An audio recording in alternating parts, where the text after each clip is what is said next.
Well, it's that time of year, right? People should have been spending hours and hours this week getting their floats ready for the Pioneer Day parade on Friday. It's something we look forward to every year.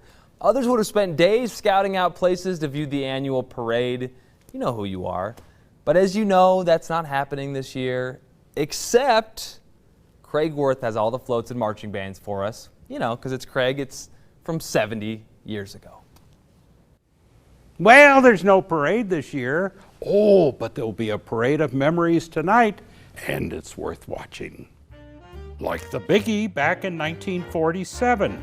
It actually was on July 23rd, as the This Is the Place monument dedication took over the 24th. So much stuff that the paper said don't get stuffed. Pace yourself, and wow, what a parade. This was the new space age, as seen in the Hill Air Force Base float, but not forgetting the past discovery of gold and the Pony Express. And there hasn't been any Pioneer Day like that one in 1947. It started with governors. Yes, dozens of governors. They all came to Utah, famous folks. New York's Thomas Dewey, Strom Thurmond, California's Earl Warren, our own Governor Ma, and crowd favorites, LDS President George Elbert Smith, President J. Reuben Clark, and President David O. McKay. Oh yes, happy birthday, Utah. There was a whole boatload of parades throughout the state, and film of about 20 of them have survived. Everyone and his dog was out on the streets that year. Royalty was out that day in 1947. Centennial Queen Colleen Robinson. There was also Miss East Juab, Miss Pleasant Grove, the Strawberry Days Queen, the Queen of Utah County, Orem's Queen. Yes, the 1947 parade was big, and people put out the best. It seems the big thing to make this all work is to put a beehive on your float. This was Tooele's 1947 parade. This was in Utah County. Oh, and you can't have Pioneer Day parades without kids. In Wasatch County that day in 1947, there were kids all over Main Street.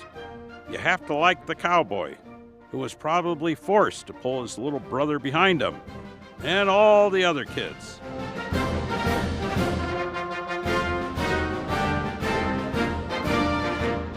Now, I looked at hours and hours of these parades of 1947. My favorite kids' entry, well, it's this, the Tabernacle Organ.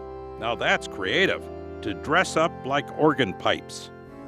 Of course, music was a big part of it all, in each part of the state. Okay, the most unusual parade of that day is a little-known one. People had taken their new cars and made them into wagons, and drove from Missouri to Salt Lake City. Fortunately, we have film of this. Who would have believed it otherwise? Earl G. Dixon was proud to have been part of it, a modern-day pioneer. The covered wagons were all automobiles with a structure built over them to simulate a covered wagon. And as they went along the road from a distance, it looked like covered wagons. The people, the excitement, and the parade showed the progress of Utah from 1847 to 1947.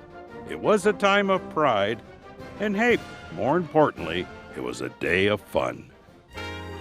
And what was so cool, Elizabeth Scott and Burt Lancaster had the world premiere live in person for their film right after the festivities.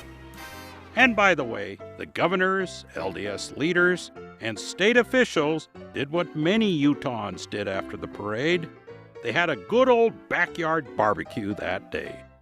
Craig Wirth, ABC 4 News.